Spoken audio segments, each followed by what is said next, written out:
Welcome to today's Explainer. We are jumping right into the deep end today, unpacking the very future of money. We're looking at how digital assets, artificial intelligence, and some truly massive regulatory shifts are fundamentally re-architecting global finance from the ground up. If you manage capital or frankly just want to understand where the world is going, this is a transition we absolutely need to understand together. To really wrap your head around the sheer scale of what we're talking about, just think about this number for a second. $18 trillion. Stablecoin transfer volumes have already blown past that 18 trillion mark. That is literally eclipsing traditional legacy networks like Visa and MasterCard. So we aren't talking about some abstract speculative future anymore, right? We are looking at a fundamental rewiring of the global settlement layer, and it is happening right now. And hey, it isn't just the tech sector moving at light speed here. Central bankers themselves are publicly predicting the imminent end of physical cash. Take a look at this striking prediction from Sweden's central bank deputy governor, estimating that their last physical note could disappear by 2030. The urgency for institutions to adapt digital capital has never been greater. Physical currency is on a clear countdown, making the shift to digital infrastructure completely mandatory for survival. So, here is our roadmap for the Explainer. We'll start with the new macro reality, move into AI and institutional operations, dive into the programmable value era, navigate the regulatory frontier, and finally, we'll lock in your fintech investment strategy. All right, kicking things off with part one, the new macro reality.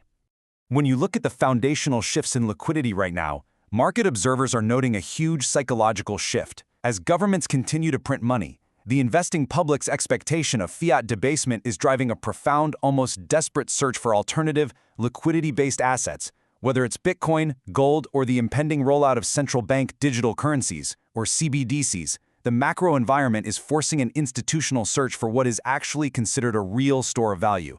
It is a complete recalibration of how we price and, honestly, how we hold our wealth. You can actually see how this trust architecture is evolving. We are shifting away from traditional centralized central bank money, your standard banknotes and reserves. Instead, there's this rapid, complex evolution toward an entire ecosystem of private tokenized assets, euro stablecoins, and decentralized platforms operating on distributed ledger technology. Essentially, trust itself is becoming decentralized. Moving right along to our second core theme, AI and institutional operations. Let's pivot inside the banks for a second. 35%. That is a massive chunk of change. The top 10 global banks are now dedicating, on average, 35% of their total IT budgets strictly to AI integration. We are talking about an allocation totaling over $35 billion across the board. Let's be real, this isn't just experimental R&D anymore, this is absolutely core infrastructure spending. So what's all that money actually buying? A massive shift toward what we call agentic AI. We are way past those clunky, passive chatbots that just answer basic customer queries. Agent AI refers to autonomous systems that can negotiate terms, manage massive liquidity pools, and perform incredibly complex compliance and risk management tasks in real time, completely without human intervention. The software now literally possesses agency. Just look at how this capital is specifically being deployed. JP Morgan Chase is dropping a huge piece of its $13 billion tech budget into large language model suites specifically for wealth management. Bank of America, they've earmarked $4 billion solely for AI to power internal copilots. And here's the real kicker. Across digital lending platforms globally, 60% of all loan decisions are now fully automated. The competitive advantage in banking isn't just about holding capital anymore, it's entirely about utilizing autonomous systems to efficiently manage and deploy it. Which brings us perfectly into part three, the programmable value era. So while the back office operations go on autopilot, the actual assets themselves are shape-shifting. If you look at the total market value of stablecoins, it is absolutely skyrocketing globally. They've essentially become the default rail for instant business-to-business settlements. However, euro-backed stablecoins currently account for just a tiny fraction of that pie. Because of this, regulators in Europe are actively pushing to expand the footprint of regulated euro stablecoins, basically to ensure monetary sovereignty in this crazy new programmable landscape. But stablecoins, they're really just the liquidity layer. The real heavy hitter here is the tokenization wave. By 2026, the digital representation of real-world assets is projected to hit $300 billion on public blockchains. We are talking about U.S. Treasury bonds, corporate bonds, and real estate being traded like digital tokens. What started as cute little institutional pilots by giants like BlackRock and Franklin Templeton are now active, live products. It's the ultimate convergence of traditional finance and DeFi, bringing programmable compliance and automated settlement directly into the asset's underlying code. But of course, nothing this disruptive gets a free pass. Let's look at Part 4, the regulatory frontier. This technological leap introduces our biggest friction point, a massive clash between borderless code and legacy legal frameworks.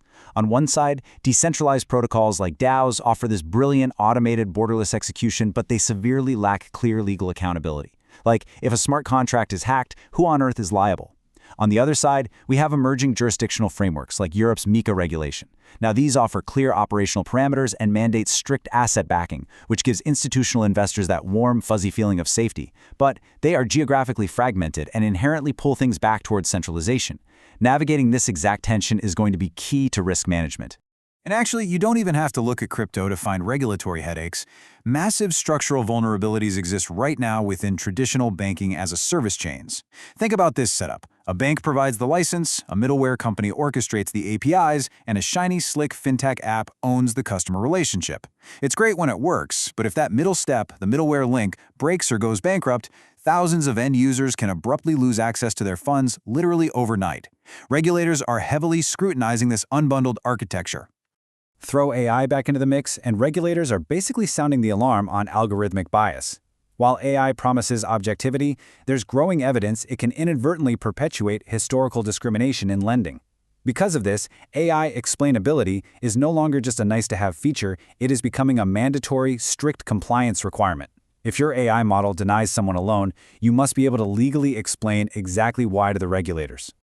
Okay, let's tie it all together in Part 5. Your fintech investment strategy. So what's the actual playbook here? How do you allocate capital in this environment? Well, the data shows that fintech sector revenues are projected to grow roughly 3 times faster than traditional banking through 2028. But the old playbook is dead. The era of cash-burning consumer growth models is over.